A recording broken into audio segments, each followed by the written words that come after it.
I was in my comfort zone. I was doing just enough to get by. I was working on a job. They paid me just enough to keep me from quitting, and I worked just hard enough to keep from getting fired. How many people like that? Blink your eyes if you understand what I'm talking about. I knew I could do more, but when my mama died, it took something out of me. When I went through a divorce, it took something out of me. When my best friend died, it took something out of me. I paused, and somebody said that life is like an onion. You have to peel it one layer at a time, and sometimes you cry. Life's going to happen to you when you have a dream. You're going to get slapped around, and don't take it personal. Don't ask, why did this have to happen to me? Why not you? Who would you suggest? You want to give us some names, some email addresses? And don't tell everybody. 80% don't care, and 20% glad it's you. It's called life. Suck it up and move on. Get over it. It happens to everybody. Here's the other thing: is you look at your goals and look at your dreams. When you're going through some stuff, when things go wrong, don't go with them. When things go wrong, don't go with them. When you're working on a business deal, you're counting on some money. Someone said you will get the loan, and it falls through. You have an event, and the people that you thought would be there and support you, they don't come through. Or someone turns against you, or you get ripped off. It's going to happen to you. Happened to me. Someone stole all my products, my database, over 180,000 names and addresses. It's not personal. It's going to happen to everybody. It does. 8 out of 10 millionaires have been financially bankrupt. Walt Disney had he filed bankruptcy 7 times and had 2 nervous breakdowns. It's called life. But I got a saying: when life knocks you down, try and land on your back, because if you can look up, you can get up. You've got the power in you to do that. You've got something special. You've got comeback power. Take ownership for your life. Nobody can live your dream for you but you. Nobody's going to take care of your business like you. Stop coming up with excuses. Don't give yourself permission to continue to live a small life. You can't fit a big dream into a small life. Give yourself permission to go for it, to test yourself, to challenge yourself, to live full.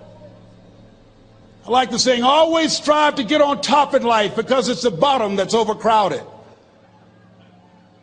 The reason you're here is because there's something in you that says, I can do more. This just can't be it. There's something in you. There's a calling on your life.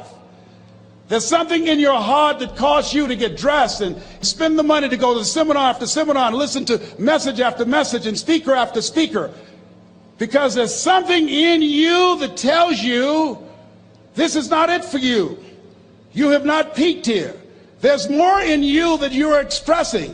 Eye has not seen, ear has not heard, nor has entered the heart of mankind what's in store for you if you challenge yourself, if you persist and persevere, if you take ownership for your life. George Bernard Shaw said the people that make it in this life, they look around for the circumstances that they want, and if they can't find them, they create them. Create what you want. You have the power to do more than you can ever begin to imagine, to control your destiny, to make a difference in our children, to make a difference on the planet, to make an impact. Ladies and gentlemen, it's hard. There are people who have seen their retirements taken away from them by the corporations that they work for. They were within 2 or 3 years of retiring, and they had it taken from them. The #1 entrepreneurs in this country now, McDonald's and Walmart. And there's nothing wrong with those jobs. I guarantee you those people did not have a plan to end up living their lives at the end of life with those types of jobs. And they didn't have a plan like you have. And it's hard. There are people making choices between purchasing prescription drugs or paying for gas or a mortgage note. It's hard when you're working on a job for 20 years, 30 years, give them some good years, and then they come in and tell you, we've downsized. In other words, you're fired. And then you have to start all over again. It's hard. And it's not fair. One of the things I like about T. Harv is he talks about work and investing in yourself. It's not fair when people are going up against that kind of stuff to tell them just think positive and be enthusiastic and everything will work out all right. It's hard. Life will put some knots on your head. I bought my first home for my mother. I was rushing, didn't know what I was doing, and I bought a home that had a lien against it. And they called me, Mr. Brown, yes, there's a lien against your property. We need $55,000 if you're going to stay there. Wait a minute, sir. I just bought this home. The guy told me there were no liens against it. I'm not the one that owe you the money. You should have checked that out, Mr. Brown. Come on. I called my attorney. We followed up. Yes, Les, there's a lien against the property. But he told me there were no liens. He lied, obviously. Oh, my God. He told me he wanted to help me because he admired the fact that I was buying this home for my mother and that he was adopted, and he identified with me. Les, he suckered you. He played you, man. So would they take payment arrangements? What about $5,000 a month? They want all the money, Les. They want all the money, or you're going to have to get out. The house is going up for sheriff's sale. Do you have it? No, I don't have it. Can they give me some time? Tell them to give me 3 months, please. Give me 3 months. My mother's in her 70s, man. She has a bad heart. Don't do this to me. This is my dream. Don't do this, man. Please, let me talk to them. Les, I'm talking to their attorney. They don't want to talk to you. I've got to talk to their attorneys. Do you have the money? No. Will they give me 3 months? No. What about 2 months? No, Les. They want the money in 7 days. Oh, my God. Let me call you back. I'm not sure. And I walked the floors thinking, God, how could this happen to me? I got to figure this out. I got to figure this out. And it seemed like the days were just ticking off. Thursday, I had to call them and let them know. They called me, Les, do you have the money? No, I don't. Friday, you have to leave. The sheriff will be there. You're going to have to leave, Les. They're going to take my house. What about my down payment? You lost it, Les. You lost it. Okay. I got to go. Yes. I prayed, Lord, please, if you show me that you're real. If you're really real, don't let me lose this house and watch what I'll do for you. I was trying to cut a deal. It's amazing how spiritual you get when you get in trouble. When I was diagnosed with prostate cancer, I was going to bed with the Bible and Science of Mind and Joel Goldsmith, everything I could find. I was saying Jesus. I was calling on everybody. It's amazing. And here I was walking the floor 3 o'clock in the morning, and I had to go and wake my mother up. I got on my knees and I said, Mama, I said, I need you to wake up. She said, what's wrong, Leslie? I can hear you walking back and forth. I'm not asleep, son. I said, there's something I need to tell you. She said, your eyes are red. Why are your eyes red? Because I feel so stupid now. Why? We got to move tomorrow. Why, Leslie? There's a lien against the property, and they want $55,000, and I don't have it. And we're going to be set out tomorrow. We have to go back to Liberty City. So she said, it's okay. I don't like this house anyhow. I said, why? She said, because of my arthritic knees. It hurts my knees when I go up the steps. I said, then why didn't you tell me? Because you were so happy. I just said it because you were happy. I'll live in a shack with you, boy. I love you. It's not the house. I love you. I love all my children. I said, thank you, Mama. Thank you. The next day when we were back to Liberty City, the neighbors came out and said, whoa, Mamie, y'all coming back? Are you back? Yes. What happened to the home your boy bought for you? Leslie didn't do a title search. He made a mistake. I was so humiliated. I was devastated. I was taking the furniture off the truck, and my mother came, and I was crying. And she said, "Boy," I said, "Yes, ma'am." She said, "Hold your head up." I said, "Mama, I can't." She said, "Hold your head up." I said, "Why? Look what I've done." She said, "It's okay. It's okay. You are going to make a lot of mistakes in life, young man. You're going to fail your way to success. You have nothing to be ashamed of. Keep your head up and take that furniture back in the house." I said, "Yes, ma'am." And I learned something from that. If you ever go through something, hold your head up. If you ever make a mistake, hold your head up. If you ever do something that everything goes wrong, life catch you on the blind side, hold your head up. It's not over. Goethe said, "That which does not kill you will make you stronger." Hold your head up. Here's something else, ladies and gentlemen. You got to be hungry. You got to be hungry. I'll never forget Mr. Washington said, "Mr. Brown, yes, sir. What do you want to do with your life, young man?" I said, "Sir, I want to be a disc jockey." He said, "Mr. Brown?" I said, "Yes, sir." He said, "You got to be hungry." I said, "What do you mean by that?" He said, "People that are hungry are willing to do the things today others won't do in order to have the things tomorrow others won't have. People that are hungry are willing to invest in themselves. People that are hungry will go to seminars and workshops. People that are hungry are always searching, always seeking higher ground." So how do you want to make it? I said, "I want to be a disc jockey." He says, "Good. Here's what to do." He said, "I want you to read 10 to 15 pages of something positive every day." He said, "You don't get in life what you want, you get in life what you are. You must program yourself to success." He said, "I want you to listen to Earl Nightingale and Zig Ziglar. Listen, faith comes by hearing and hearing and hearing."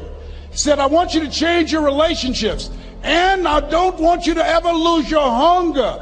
I said, "What do you mean by that?" He said, "People that are hungry are unstoppable. People that are hungry are no matter what people. They make it happen no matter what." He said, "I want you to listen to Paul Harvey." Who is he? He's the world's greatest communicator. Success leaves clues, young man. Always listen and follow people who are doing what it is you want to do at the level you want to do it, and learn from them. I told T. Hobb when we were standing by the stage, I said, "Hey man, I want to work more with you. I want you to coach me. I want to learn from you." See, I found you're never too old to learn, and you're never too young to teach. Always have a thirst for learning. So I listened to Paul Harvey every day on the radio. While in school, I would go out and listen in his car. He gave me his keys. I was working to develop myself. And I continued to listen to motivational messages, and he would take me to see the late Dr. Norman Vincent Peale, who wrote the book, The Power of Positive Thinking. I toured with him before he passed. You have something special. You have greatness within you. Don't allow your circumstances to determine who you are. Don't allow your negative thoughts to hold you back. You have something special. You can do more than you can ever begin to imagine.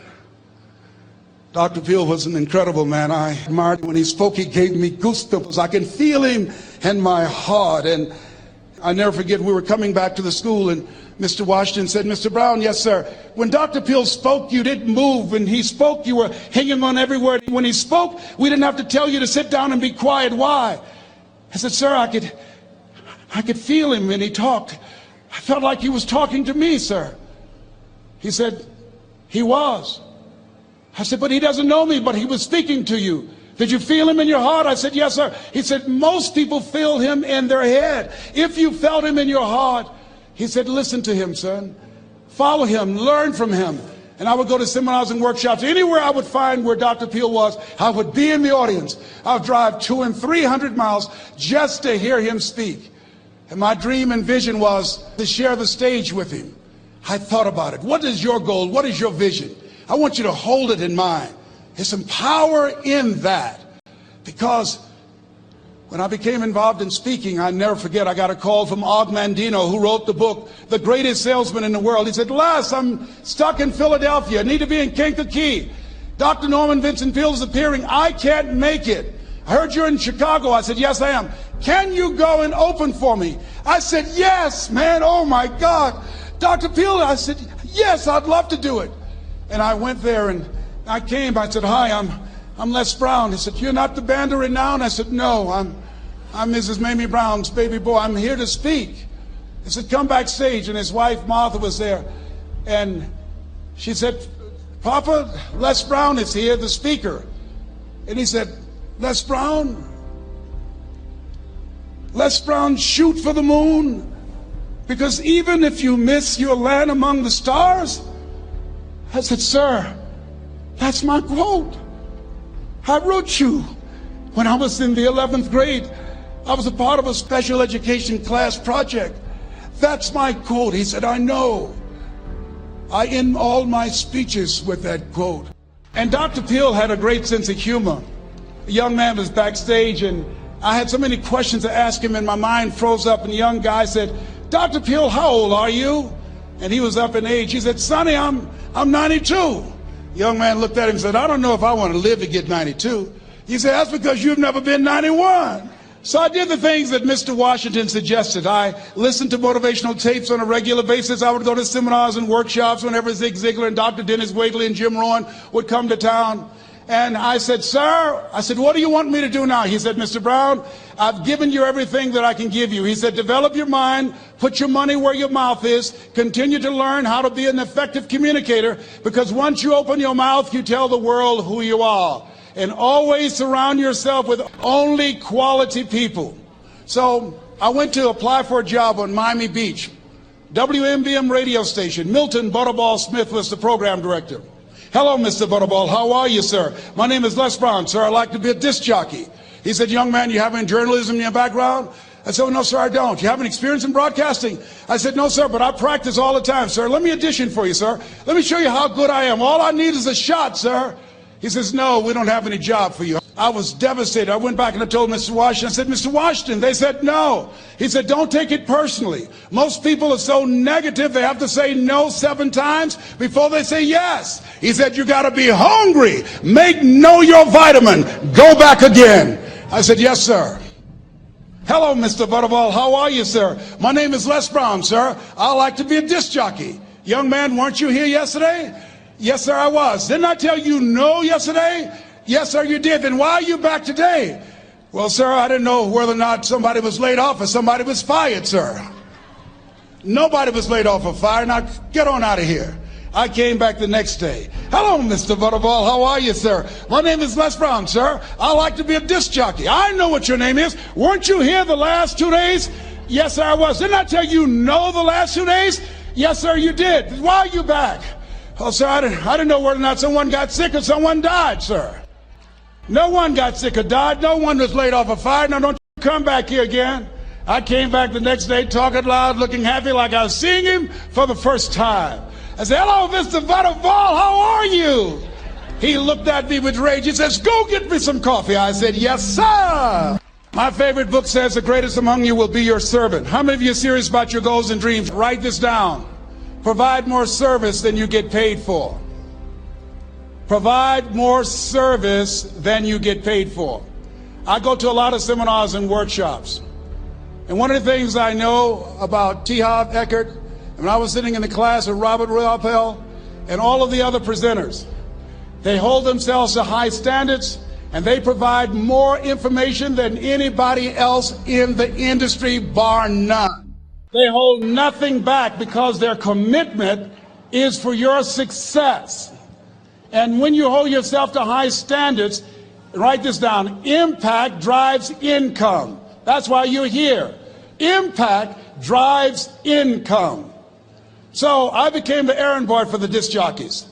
I would go get their lunch and their dinner, and I would bring it to them in the control room, and I'd watch them working the control boards, knowing my time will come. I expect to reach my goal. Yes, you want to operate with a spirit of expectation. I expect to reach my goal. So I started preparing for the next position. Never forget one quote that I heard. As you look at your life, you look at your goals and dreams. It's better to be prepared for an opportunity and not have one than to have an opportunity and not be prepared. If you expect to reach your goal, prepare yourself now.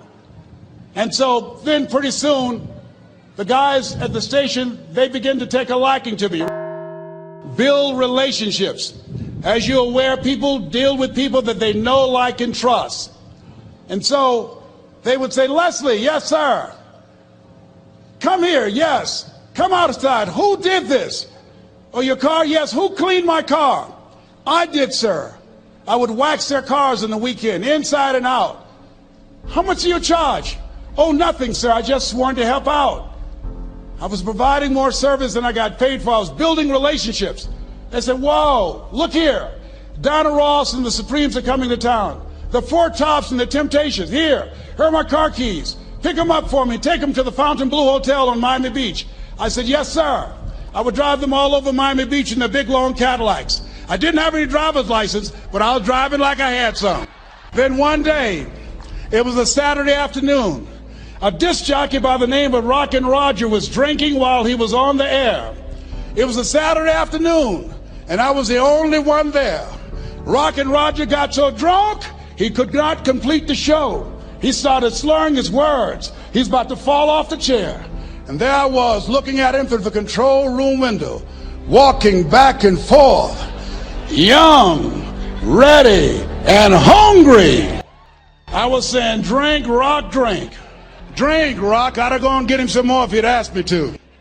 Then pretty soon the phone rang. It was the general manager, and I answered the phone. I said, hello? He said, young boy, this is Mr. Klein. I said, I know. He said, Rock can't finish his program. I said, I know. He said, would you call one of the other DJs in? I said, yes, sir. I said to myself, he must think I'm crazy. I called my mom and my girlfriend, Cassandra. I said, y'all come out on the front porch and turn up the radio. I'm about to come on the air. I waited for about 20 minutes, and I called him back. I said, Mr. Klein, I can't find nobody. He said, young boy, you know how to work the controls? I said, yes, sir. He said, go in there and segue the records, but don't say nothing here. I said, yes, sir. I couldn't wait to get old Rock out of the way. I put on a fast record. I said, look out, this is me, LB Triple P. Les Brown, your platter playing papa. There were none before me, and there will be none after me. Therefore, that makes me the one and only. Young and single and love to mingle, certified, bona fide, indubitably qualified to bring you satisfaction and a whole lot of action. Look out, baby, I'm your love man. I was hungry. I was hungry. I was hungry. Get over a round of applause. I was hungry. You gotta be hungry. You got to be hungry to get those dreams out of your head and step into your greatness. You got to be hungry to get those ideas, that talent, that gift out of your system. You got to be hungry to get up off the canvas of life and understand what Willie Jolly meant, that a setback is a setup for a comeback. You got to be hungry. People that are hungry are willing to do the things today others won't do, in order to have the things tomorrow others won't have. I'd like to leave this with you. I can show you what I've learned, given my circumstances. Born in an abandoned building on a poor section of Miami, Florida, called Liberty City. Both my birth parents stood up and said, hello, son. I would not know either one. Being labeled educable mentally retarded, put back from the 5th grade to the 4th grade, failed again when I was in the 8th grade. No college training. Anybody told me the principles that I would teach you, that they would have the impact that it has had on my life. This Les Brown that you see, I did not know he existed. And I tell you that you have greatness within you. You have the ability to do more than you can ever begin to imagine. Come into the room with me, and I guarantee you your life will never be the same again. I like to leave this with you. I don't know what your goals are. Mine is to find a cure to autism. Mine is to find a cure to breast cancer and to prostate cancer. Mine is to work with our youth and to reduce the recidivism rate in our prisons and help young people learn how to become an asset to our society rather than a liability. Mine is to train speakers to become great communicators, to speak from their heart, not their heads, and teach them how to impact and create a new conversation so people can see the possibilities of life and overcome the possibility blindness that held me hostage for 14 years. I don't know what your goals are, but here's what I know about you, and I don't know you. You've got greatness within you. And I like to leave this with you, something my mother used to love to hear me say. Leslie, yes ma'am, mama. Say that thing for me, boy, that makes me feel good. I dedicate this to you, to the greatness in you, and to the dream that you showed up on the planet to produce. And it's simply this. If you want a thing bad enough to go out and fight for it, to work day and night for it, to give up your time, your peace, and your sleep for it. If all that you dream and scheme is about it, and life seems useless and worthless without it, and if you gladly sweat for it and fret for it and plan for it, and lose all your terror of the opposition for it, and if you simply go after that thing that you want with all of your capacity, strength and sagacity, faith, hope, and confidence, and stern pertinacity. I want to thank you very much for your consciousness. This is Mrs. Mamie Brown's baby boy, Leslie Calvin Brown, saying it's been a plum-pleasing pleasure as well as a privilege. Thank you all here.